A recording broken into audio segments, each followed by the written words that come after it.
Welcome to a historic Natural 9. And that is the first time I do 2 episodes at once. Because last week was a bit hard for me in my personal life, I had to skip the last episode's summary, so we're going to do a mini summary of episode 86 and a large one for episode 87. Episode 86 was the first one to fully deal with Taryon Darrington. That dastardly devil weaseled his way into hanging with Vox Machina after they arrived in Ank'Harel, and was hoping for adventure. Well, he got one. Immediately. Well, he got the completion of a quest, but that's something. Vox Machina speaks to Treve Bonebreaker, the leader of the Scarbearers, and delivers the metal arm and severed hand of bad-ending best girl Anna Ripley, as they promised. With the debt repaid and Mistress Asharu avenged, Vox Machina heads to speak to Jamon Saward before heading home. All the while, Terry and Dodie are inundated with questions about himself. He hails from the Truscan Empire in Wildmount, prompting Kiki to ask him if he's connected to the Briarwoods. No, is the answer, thankfully. He's also rich, his dad's in real estate, and his mom's great. At the Cerulean Palace, Vox Machina speaks to the Grand Maven and delivers the news that the Conclave has completely fallen. Jamon Saward already knows, but appreciates the checkup, and unfortunately they're not taking audiences today. Vex then mentions that Jarrett could use a pardon, which the Grand Maven promises to look into. Terry gets bored as he was hoping for adventure, but he does get to knock one of the things off of his list as Kiki teleport via plants them to Whitestone. Once in the city, Vex goes off to find Jarrett and lets him know about his potential drop charges, which makes him happy. She then lets him know about Scanlan's departure, which saddens Jarrett. But then he asks her to hold some drugs for him! Well, now Vex knows about the suit, which saddens her a bit. Meanwhile, Vax and Grog have taken Terry to the courtyard at Castle Whitestone to do the best thing ever. Attack an innocent civilian. Ostensibly to check to see if he's ready for the big fights, Vax's sneak attack nearly downs Terry because of all times to crit, this would be it. Dodie manages to shrug off Grog's strike. Keyleth and Percy just let it happen because they're upstanding citizens. Terry then, sniveling to all hell and healed up a bit by his attackers out of pity, proves some worth by using the power of his artificer class to shoot a fucking prismatic ray at his attackers, impressing Kiki and Percy. Another round of attacks later, Vax stops everyone and tells Terry that this is the kind of stuff he's going to have to be ready to endure, to which Terry responds with the truth. He's not a real adventurer, his dad hates him, and if he doesn't prove himself on this journey, the company and the fortune are going to go to his asshole of a sister. He really should have led with the daddy issues. Vex arrives just in time to catch the tail end of this and witnesses the breakdown. Ultimately, Vox Machina is taking a shine to this fucking nerd, and they go off to drink and get to know each other, while Terry claims to Dodie and to his book that he has them right where he wants them. End chapter. After drinking the night away, getting IOUs from Terry, bonding, and learning a bit more about the idiot, Vox Machina goes to sleep, and Vex and Percy fuck in the treasury. Maybe, it's not clear. It's clear, it's pretty clear. Pike unfortunately has to go back to Iman to help with the healing process, but begs Vox Machina not to go to the Nine Hells without her. Next morning, Vex confesses to Grog about taking his deck of many things away. Grog, being Grog, has no earthly idea what she's on about. But good on Vex for trying to be honest.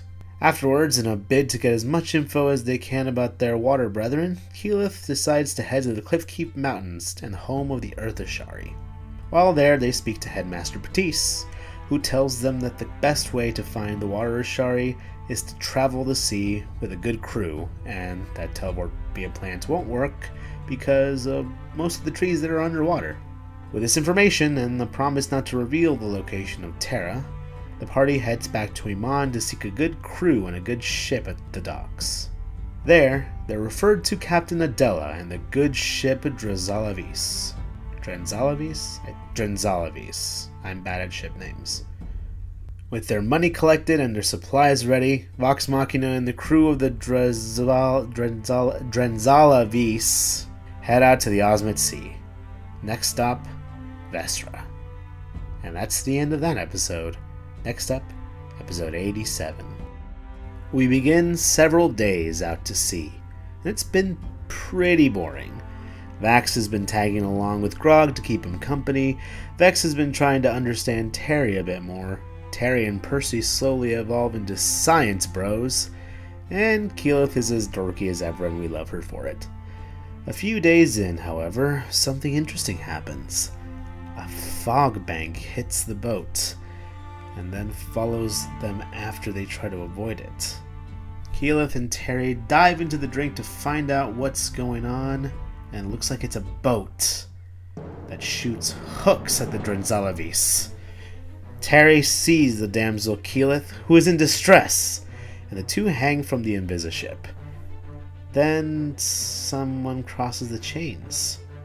Initiative is rolled, and holy shit, the map looks pretty. The first baddie shows up, and it's a water elemental. It might be a water Ashari, but they attack Grog. And then the bad news bears head over to the formerly invisible ship. Vax catches sight of a weird humanoid with fish features and a watery bottom half that's concentrating on something. Did I say Vax? I meant Vex. I'm bad. And then she bramble shots the guy. Vax then assassinates one of the assailants, and Percy pushes two guys off the boat with Animus, even at disadvantage. Grog gets his licks in, and the two enemies confirm that they're probably not water Ashari as they attack Terry and Kiki. After Kiki figures that out, she goes full Ocean Queen and goes for control water to try to start to sink the fuck out of this bitch boat.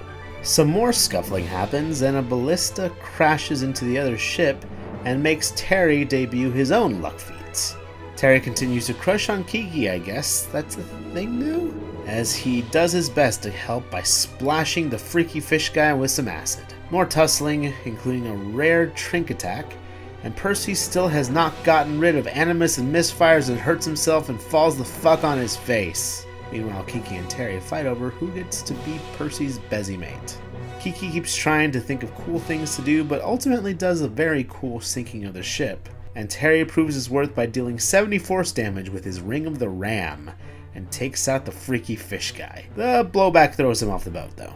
Vax picks him up and dumps him back on the boat, but checks on him with Divine Sense just to make sure he's not a demon. Is he? We don't know. Trinket bites a guy's head and caves it in. Ugh. And Percy vaporizes the elemental with a lightning bullet. And then picks up an orb and pops his shoulder because of it. Kiki starts anti-flooding the ship, and Terry asks if he did good. The boat is going down, Grog loots the magic orb, and Percy looks for stuff and goes further into the sinking boat. Oh, good thing, because he finds someone in a cage. Percy tries and fails to get the person out, but Vax manages after getting in. Everyone's safe as the ship sinks. Terry's fine, but he's asking for a towel off. After the break, Kiki pulls the water out of the lungs of the prisoner, a dude, and the twins compete to see who can heal the mostest. The guy is guarded, but names himself Fenton Groose, the first mate of the ship called the Tempest Fang, one that was transporting in general goods from Asilra to Iman. Too bad it got wrecked by those pirates. Percy asks the right questions like, why is he being kept alive in the first place? He has no idea. Vox Machina continues to be wary because they kinda really need to be. Terry suggests that they get Roman Reigns to squeeze the guy for information, but as the big dog isn't available, he thinks Grog will do. Grog thinks that this is deeply immature. Well done, Grog. After some back and forth, the party introduces themselves properly as a group of traveling acrobats. Thanks, Grog. And Grog notes that the smaller ones of the group aren't here right now. Yes, please keep breaking my heart, bud. The guy goes down into the ship to be held, and Captain Adela says the guy was definitely a member of a pirate crew. They sift through the notes that Vex and Percy grabbed, and the tube they found is then identified with a capital I by Terry. That boy is full of surprises. The scroll is the Scroll of Program Delusion. The orb is a fog maker, and it just keeps a cloud of fog around them for an hour. The boat continues its journey, and the science bros tinker a cool thing, a flashlight-esque attachment for bad news, and Vax and Kiki reconnect. Not like that. Well, maybe like that. Conversation happens first, though, about the science bros and their current friendship, and Kiki wanting to be a good friend and totally not being jealous. Meanwhile, Vex kicks the new science bro out and asks Percy about what he heard when he was being resurrected first time around. Percy immediately takes out the whiskey and tells her about his feelings at the time. Low, painful, like unending pain was to occur. But he did hear her. He did hear her say that her heart was his. Otherwise, he wouldn't have ever hoped he could make his own move. And then he unloads about his own fears, like, where do the people that he kills go? Do they go to the other side, or do they get orthaxed? Percy has a moment where he thought about killing someone and bringing them back just to see. And he wonders if this is how all heroes that he read about as a kid feel about the same moral quandaries, if they experience them at some point. Vex assures him that they have, and that no one knows if they're doing the right thing for sure. After that heart-to-heart, they cross the green tier whiskey off the list and have a nice end. Ka-wink. Early next morning, land ho! Well, it's dangerous waters getting there. Kiki throws up a rainbow using her spells, and there's a positive reaction from the land and as buildings rise from the sea.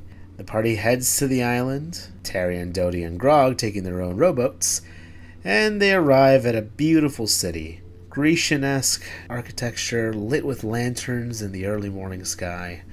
A kid walks up to Keyleth, a fish person kid, and she wisely bows and asks the kid if he's the headmaster. And yes, he is. He's like the ultimate headmaster king. Ulan, he calls himself. Then he asks if she's with the rest of Vox Machina and Terry, and they all claim her. Ulan guides them to the city where everyone's in shorts. Kiki then drops a metric ton of spaghetti as they reach the city, and a voice shouts and stops them. 4 elementals rise to keep vigil, and a woman walks up to her. An old gnome. Kiki introduces herself, and the woman introduces herself as Uthenda, who has completed her own Aramente, and knew Kiki's mother, which means that she's completed her own Aramente, right? Uthenda says no, and that there's much to discuss. They follow her. The conversation begins. The Aramente is almost completed for Kiki, but it's going to be very hard at this point. The next step is to go down into the sea with her party, where the city sleeps and the rift to the elemental plane of water exists. Lodestones exist there, keeping the city afloat and the rift intact. They need to be restored. But recently they discovered that these lodestones were the waste of a beast that resides in the elemental plane. It's Kraken poop, y'all! Time to grab 3 lodestones and not kill the Kraken. Don't kill the Kraken, Grog. Now that they have this out of the way, what happened to Zuko's mother?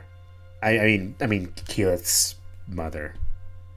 Oh, that's what happened to Zuko's mother. Well, that's fun. Keyleth's mother brought her own party to complete the same journey.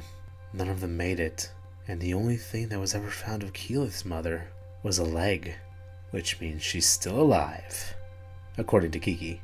Uthenda tells her to hold on to that hope and to complete the task. And Kiki steels herself. Time to take on the elemental plane of water next morning.